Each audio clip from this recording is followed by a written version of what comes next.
नमस्कार दर्शकों, बात आज के चैनल में आपका स्वागत है। मैं हूं पारुल शर्मा और पेश है आज की सच्ची बात पक्की बात।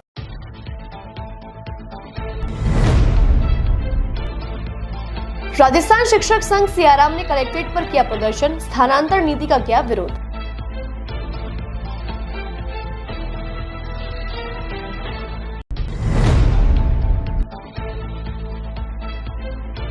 अजमेर ब्यावर रोड के नूतन बाल भारती स्कूल में कुर्की की कार्यवाही, 60 साल बाद हुए अदालत के आदेश।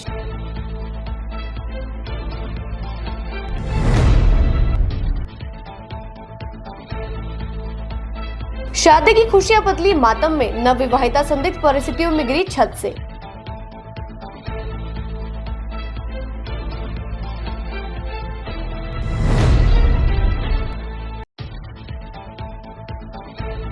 सीआरपीएफ के जवान ने लगाई फांसी, मणिपुर का बताया जा रहा है जवान।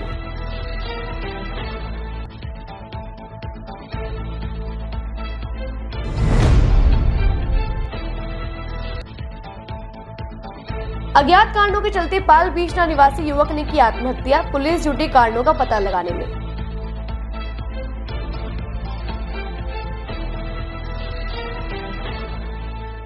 के लिए ऐसा स्कूल तलाश रहा हूं जहां बच्चा स्टडी करे और साथ में उसे सभी स्पोर्ट्स फैसिलिटीज भी मिले। अपने बच्चे के लिए सतगुरु इंटरनेशनल स्कूल चुनो। स्टडी के साथ साथ यहाँ इवनिंग में नेशनल लेवल के कोचेज द्वारा swimming, badminton, lawn tennis, table tennis, basketball जैसे स्पोर्ट्स की ट्रेनिंग दी जाती है। अरे वाह! सतगुरु इंटरनेशनल स्कूल, पृथ्वीराज नगर, ऑपोजिट ए ब्लॉक, पंचशील, अजमेर।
ये सर्किट मामू नहीं बनने का, रेडीनेट फाइबर लगाने का। इंटरनेट बोले तो रेडीनेट फाइबर नेट। डिटेल्स के लिए 7412001234 पे कॉल लगाने का। सही है भाई।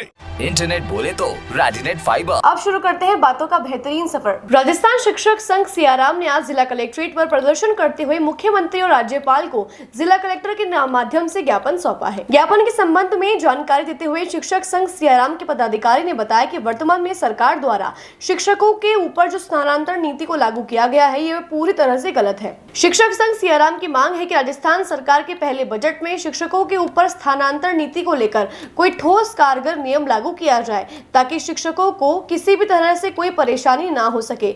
साथ ही शिक्षकों का व्यवसायीकरण करके शिक्षकों को कभी भी कहीं पर लगा दिया जाता है, जिसके चलते शिक्षकों को काफी दिक्कत आती है। इसके साथ ही अन्य मांगे भी हैं जिनको लेकर शिक्षक संघ सियाराम के द्वारा सालों से प्रदर्शन करके मांगों को मनवाने का प्रयास किया जा रहा है। इन सभी मांगों को लेकर आज एक बार फिर से जिला कलेक्ट्रेट पर प्रदर्शन करके शिक्षक संघ सियाराम ने मुख्यमंत्री भजनलाल शर्मा और राज्यपाल से जल्द शिक्षकों की मांग को पूरा करने की मांग की है। राजस्थान शिक्षक संघ सियाराम के बैनर तले आज हम माननीय मुख्यमंत्री जी को जिला कलेक्टर के माध्यम से शिक्षकों की कुछ जायज़ मांगे हैं उनको रख रहे हैं, जिसमें शिक्षकों की स्थानांतरण को पारदर्शी किया जाए। 4 ACP लाभ दिया जाए, 7, 14, 21, 18 का लाभ दिया जाए। UCO PO उनको 10% हार्ड ड्यूटी अलाउंस दिया जाए। जो ग्रामीण शिक्षक है उनको 10% अलाउंस दिया जाए। हमारे व्यावसायिक शिक्षा के जो शिक्षक साथी है उनको प्लेसमेंट एजेंसी की जगह उनको स्थायी किया जाए। साथ ही कंप्यूटर शिक्षक, कुक कम हेल्पर, इस तरह के जो अस्थायी कार्मिक है उनको पूरा किया जाए। दूसरी बात, जो वेतन विसंगति है, जो जैसे केंद्र के समान हमें राज्य में केंद्र उसको वेतन विसंगति को लगाया जाए। इस तरह की 27 मांगे हैं जो माननीय मुख्यमंत्री जी को जिला कलेक्टर के माध्यम से दे रहे हैं। अजमेर ब्यावर रोड की नूतन बाल भारती स्कूल में न्यायालय के आदेशों पर कुर्की की कार्यवाही की गई है। आपको बता दें, लगभग 60 वर्षों से इस पर अवैध कब्जा चल रहा था, जिसको लेकर न्यायालय में वाद दायर था, जिस पर आज न्यायालय ने फैसला सुनाया है। रविदत्त शर्मा चटाई मोहल्ले में रहते थे, उनका है। उनकी बेटियों का बाद में उनने केस किया और वो हम जीत गए और न्यायालय ने जो है कुर्की आदेश जारी कर। लगभग 60 वर्ष से इनका कब्जा था। ये हमने लोअर कोर्ट में पूरा इनने अपील करी, अपील में भी जीत गए। अभी जो है अपील के बाद जो है कुर्की के आदेश स्कूल के नाम पे लिया था इनने, लेकिन अब ये अवैध कब्जा है।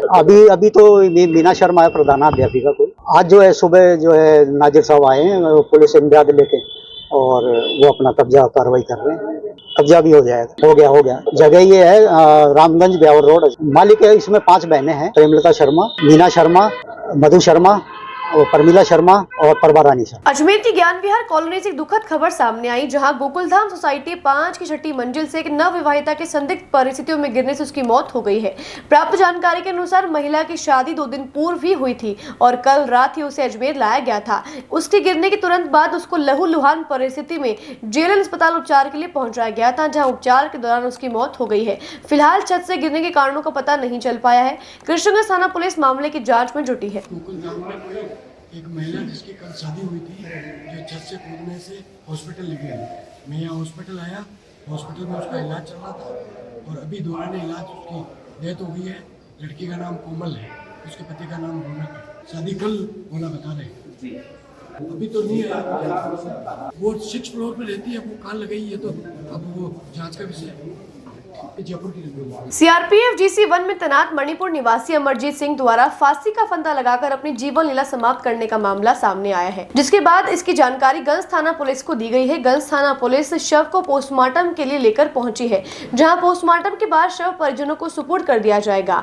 वहीं अभी तक फांसी लगाने के पीछे क्या कारण रहे हैं, इनके बारे में कोई जानकारी प्राप्त नहीं हुई है। वे सुसाइड नोट भी प्राप्त नहीं किया गया है। वहीं पुलिस मामले की तहकीकात में जुट गई है। प्रकरण अभी ये चल रहा है जांच में, और क्यों फांसी लगाई, क्या कारण है, वो जांच के बाद ही मालूम होगा।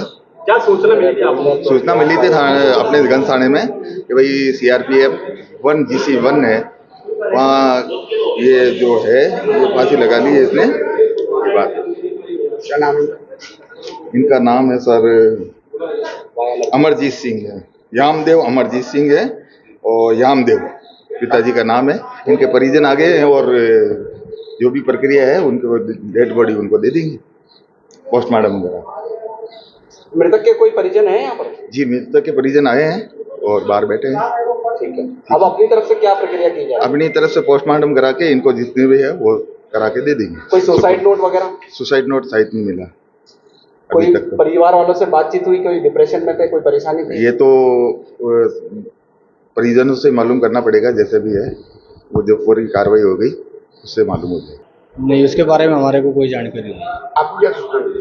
नहीं, हमारे को तो मैं तो उसके लिए डेड बॉडी को ले जाने का। जी कौन है ये? इनका भाई अमरजीत सिंह नाम है, इनका कांस्टेबल है। इतना क्या ही। हुआ क्या है? कुछ मुझे इसके बारे में कोई जानकारी नहीं, इसलिए हमारा इससे संबंध इतना है नहीं। कहाँ पर तैनात है? ये यही सीआरपीएफ में तैनात है, GC2 अजमेर में। कितना टाइम उनके पोस्ट? ये इसके बारे में 4-5 साल हो गए इनको। उसके परिवार वाले कोई नहीं थे? नहीं, वो फैमिली गई हुई थी उसकी।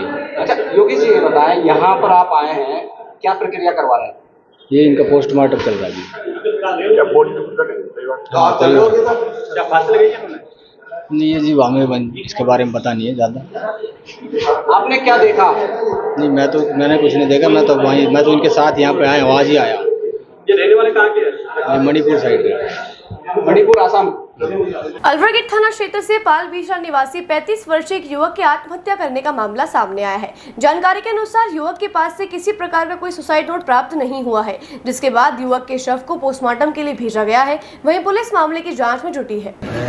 थाने पे सुबह सूचना मिली लोक साहब ने इतला देने की। मनीष पुत्र किशोर कुमार जाति रेगर, उम्र 35 साल,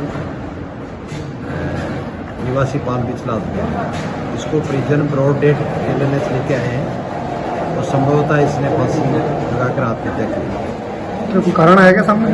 अभी तक कोई कारण सामने नहीं आया। पोस्टमार्टम की कार्रवाई करवाई जाएगी। कोई सुसाइड नोट मिला? नहीं, अभी नहीं मिला। क्या करता था? ये साधारण मजदूरी करता, कला पेंट का काम करता। शादी उम्र क्या होगी? उम्र 35 साल। शादीशुदा था?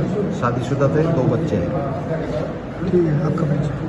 बातों को देते हैं एक छोटा सा विराम। जल्दी मिलते हैं एक नए सफर पर। के लिए ऐसा स्कूल तलाश रहा हूँ जहाँ बच्चा स्टडी करे और साथ में उसे सभी स्पोर्ट्स फैसिलिटीज भी मिले। अपने बच्चे के लिए सतगुरु इंटरनेशनल स्कूल चुनो। स्टडी के साथ साथ यहाँ इवनिंग में नेशनल लेवल के कोचेज द्वारा swimming, badminton, lawn tennis, table tennis, basketball जैसे स्पोर्ट्स की ट्रेनिंग दी जाती है। अरे वाह! सदगुरु international school, Prithviraj Nagar, opposite A block, Panchsheel, Ajmer.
Circuit, मामू नहीं बनने का, रेडीनेट फाइबर लगाने का, इंटरनेट बोले तो रेडीनेट फाइबर नेट। डिटेल्स के लिए 7412001234 पे कॉल लगाने का। सही है भाई। इंटरनेट बोले तो रेडिनेट फाइबर। एक बार फिर आपका स्वागत है। आइए चलते हैं एक नए सफर पर। उदय अकादमी काउंसिल नागपुर के तत्वावधान में राजस्थान चैप्टर के द्वारा बच्चों को प्रोत्साहित करने के लिए टॉप करने वाले बच्चों को सम्मानित किया गया। साथ ही विशेषज्ञों के द्वारा बच्चों का मार्गदर्शन करवाया गया ताकि वे भविष्य में अच्छा प्रदर्शन करें, वे बेहतरीन समाज का निर्माण कर सकें। इसी के तहत बच्चों को सरकारी परीक्षाओं में किस प्रकार से अच्छा प्रदर्शन करके अच्छा पद ग्रहण करें, इसके बारे में प्रोत्साहित किया गया। वह संपूर्ण जानकारी दी गई। बच्चों ने इस कार्यक्रम का भरपूर लाभ उठाया। वे भविष्य में इस प्रकार के कार्यक्रम करते रहने का आग्रह किया। उदय अकादमी काउंसिल जो है नागपुर की रजिस्टर्ड संस्था है, उसी की राजस्थान चैप्टर जो है वो यहाँ पर अजमेर में आज जो है जो बच्चे टॉप आए हैं, बीए है, बीएससी है, एमए है, 12th है, हायर सेकेंडरी, उनको सम्मानित करने के साथ साथ विशेषज्ञों को हमने प्रदेश भर के विशेषज्ञों को, गुजरात से विशेषज्ञों को हमने आमंत्रित किया है।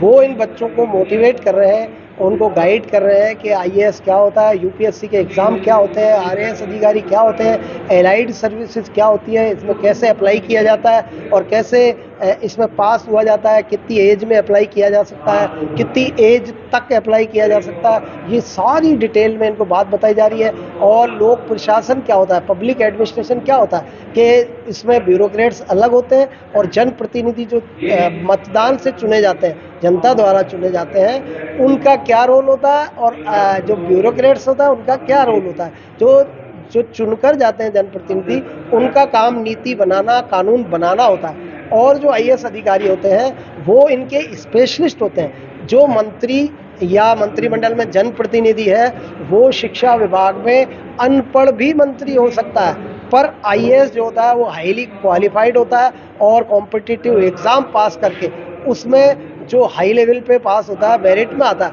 उसको ही ये पद मिलते हैं। तो ये जो भारतीय कानून व्यवस्था है इसमें 2 पैरेलल गाड़ी चलती है और मंत्री जो या जनप्रतिनिधि होते हैं वह मार्गदर्शन जो है कानून विशेषज्ञ जो होते हैं, आईएएस है, चीफ सेक्रेटरी है, बहुत सारे सीनियर आईएएस होते हैं, उनके द्वारा ही पॉलिसी नीति का मार्गदर्शन दिया जाता है।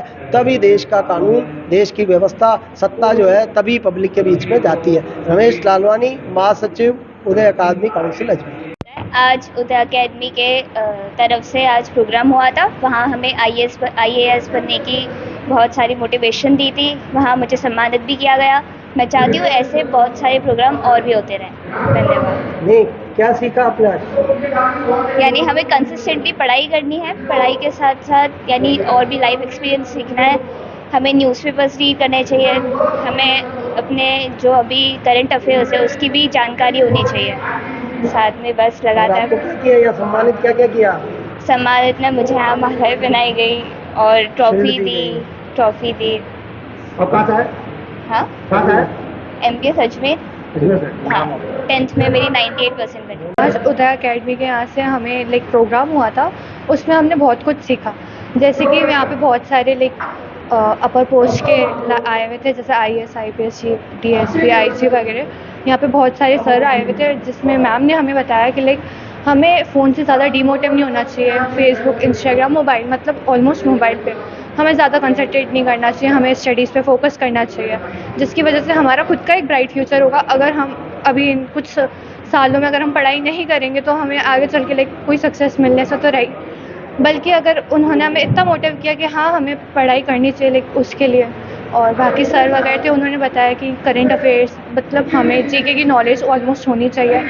अगर हमें आगे चल के कुछ बनना है तो अपने पेरेंट्स को प्राउड करवाना है तो हमें उतनी मेहनत, उतना हार्डवर्क करना पड़ेगा, जिसके लिए हमें हमेशा कोशिश करनी है। पर्यावरण को ध्यान में रखते हुए अजमेर विकास प्राधिकरण स्मार्ट सिटी में कुछ समय पूर्व भी वैशाली नगर RPSC कॉलोनी, अमरदीप कॉलोनी में चंद्रशेखर आजाद उद्यान का निर्माण करवाया गया था। कॉलोनी वासियों की सुविधा के मद्देनजर स्मार्ट सिटी के तहत अंदर पार्क में सुंदर आकर्षक झूलों सहित ओपन जिम की व्यवस्था भी की गई थी। इस पार्क में अच्छी खासी हरियाली के कारण यह पार्क वैशाली नगर का सबसे अच्छे उद्यान के अंदर इसकी गिनती की जाती थी। लेकिन कुछ दिन पहले कुछ संस्था या प्रशासन के द्वारा समिति को बिना सूचना के के पूरे गार्डन में चारों तरफ गड्ढे खोदकर पेड़ पौधे लगाने का प्रयास किया गया। इतना ही नहीं, पर्यावरण संरक्षण के नाम पर जिस भी संस्था या प्रशासन ने पर्यावरण बचाओ अभियान के तहत पेड़ लगाकर केवल एक नौटंकी करके फोटो खिंचवाकर सोशल मीडिया पर अपलोड करके ये बताने का प्रयास किया कि वे पर्यावरण को लेकर कितना गंभीर है, लेकिन जब बात आज की टीम ने इस पार्क में जाकर पार्क में लगाए गए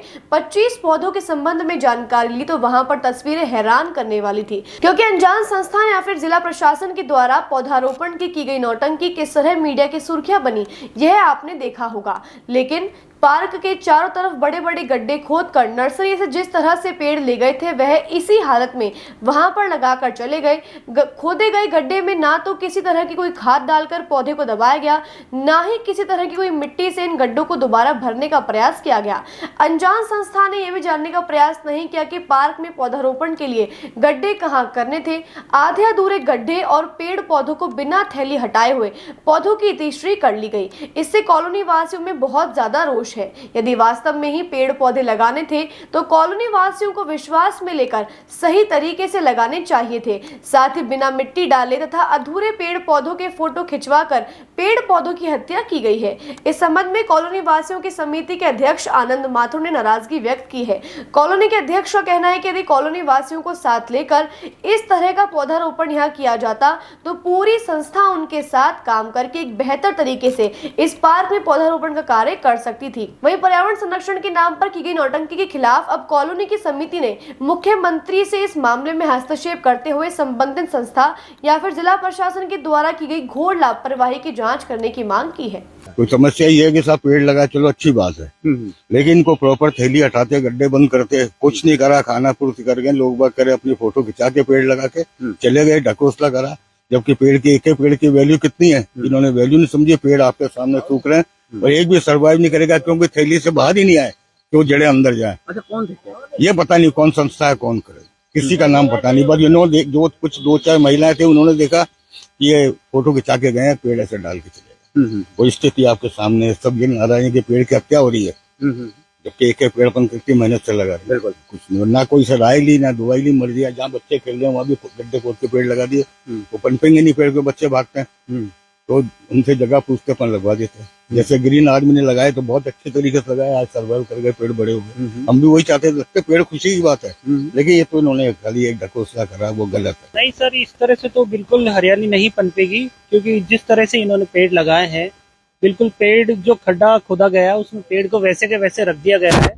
उसके ऊपर से जो पॉलिथीन होती है वो भी साइड से हटाई नहीं है, प्रॉपर वहां मिट्टी लगाई नहीं गई है और प्रॉपरली उसको बंद नहीं किया गया है, जिससे कि और ना कॉलोनी वासियों में किसी को सूचित किया गया है कि ये काम हम कर रहे हैं, ताकि कॉलोनी वासी भी इसमें सहयोग कर देते। तो ये बिल्कुल भी ठीक से काम नहीं हुआ सर। बचाने के लिए, दिखावे करने के लिए लगा के गए ये, और समिति से कोई परमिशन नहीं ली है। समिति को कुछ पता ही नहीं है क्या है क्या नहीं है, कौन क्या किस हिसाब से करके गया उनको ही पता है क्या है क्या नहीं। पौधा लगाना चाहिए, बहुत अनिवार्य है, लेकिन यहाँ पे जो पौधा लगवाया है बिल्कुल खड्डे, इसमें क्या छोटे बच्चे शाम को लिए घूमने के लिए आते हैं, छोटे छोटे बच्चे 5-6 साल के, वो खड्डे में कल भी 3-4 बच्चों का पैर गिर गया था। कहीं बड़ा हादसा नहीं हो जाए, इसका जरा ध्यान रखे और इनको सही करवाओ। अज्ञात व्यक्ति को बिहार नंबर के पिकअप के द्वारा जोरदार टक्कर मारने का मामला सामने आया है, जिसके बाद घटनास्थल पर मौजूद लोगों ने तुरंत 108 पर इसकी सूचना दी। वह घायल युवक को तुरंत जेल अस्पताल उपचार के लिए पहुंचाया गया है, जहां युवक का उपचार जारी है।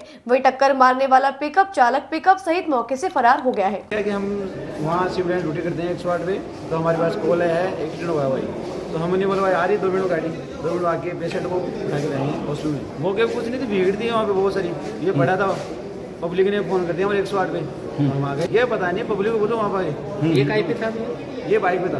कोई नाम पते वगैरह? नाम पता कुछ नहीं इसका, किसी बताया है भाई, वहाँ के मिलने वाले ने बताया भाई पिकअप थी, बाहर के नंबर थे, बिहार के। अच्छा, बाहर के नंबर है, वो टक्कर मार के भाग गई। बातों को देते हैं छोटा सा विराम, जल्दी मिलते हैं एक नए सफर पर। के लिए ऐसा स्कूल तलाश रहा हूँ जहाँ बच्चा स्टडी करे और साथ में उसे सभी स्पोर्ट्स फैसिलिटीज भी मिले। अपने बच्चे के लिए सतगुरु इंटरनेशनल स्कूल चुनो। स्टडी के साथ साथ यहाँ इवनिंग में नेशनल लेवल के कोचेज द्वारा swimming, badminton, lawn tennis, table tennis, basketball जैसे स्पोर्ट्स की ट्रेनिंग दी जाती है। अरे वाह! सतगुरु इंटरनेशनल स्कूल, पृथ्वीराज नगर, ऑपोजिट ए ब्लॉक, पंचशील, अजमेर।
सर्किट, मामू नहीं बनने का, रेडीनेट फाइबर लगाने का, इंटरनेट बोले तो रेडीनेट फाइबर नेट। डिटेल्स के लिए 7412001234 पे कॉल लगाने का। सही है भाई।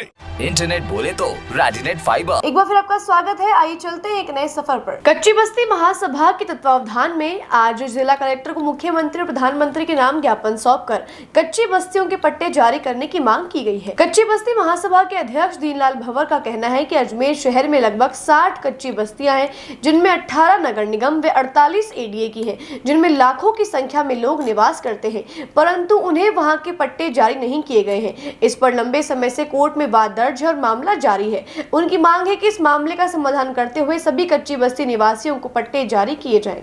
कच्ची बस्ती के पट्टों को लेकर गहलोत सरकार ने जो पहल की थी, उसको स्थानीय स्तर पे अधिकारियों ने मुंह छूट नहीं दिया और परिणाम यह हो कि आज की तारीख में हजारों कच्ची बस्ती के लोग ऐसे हैं। कच्ची बस्ती महासभा के माध्यम से उसके बैनर तले हम एक ज्ञापन श्रीमान प्रधानमंत्री जी नरेंद्र मोदी जी को देने आए हैं कि जो फॉरेस्ट में बसी हुई कच्ची बस्तियां हैं, उनका समाधान केंद्र सरकार के हाथ में। बरसों से इसका एक केस हाई कोर्ट में चल रहा है। जब धारा 370 आपने हटा दी, उसका समाधान कर दिया, श्री राम मंदिर का समाधान सर्वसम्मति से कर दिया, तो क्या गरीब जनता का जो ये एक छोटा सा मामला है कच्ची बस्ती का, क्या फॉरेस्ट में जो ज़मीन पे जो लोग बसे हुए हैं उनको पट्टे देने में इतनी आलसीपन क्यों, इतनी देरी क्यों? ये इसके लिए हम आज एक ज्ञापन के रूप में देने आए हैं। बस्ती जो पूरा अजमेर जिले के अजमेर शहर की कच्ची बस्तियां हैं, जो लगभग 60 है। 48 कच्ची बस्ती आपकी एडीए के पास है और 12 कच्ची बस्ती निगम के पास है।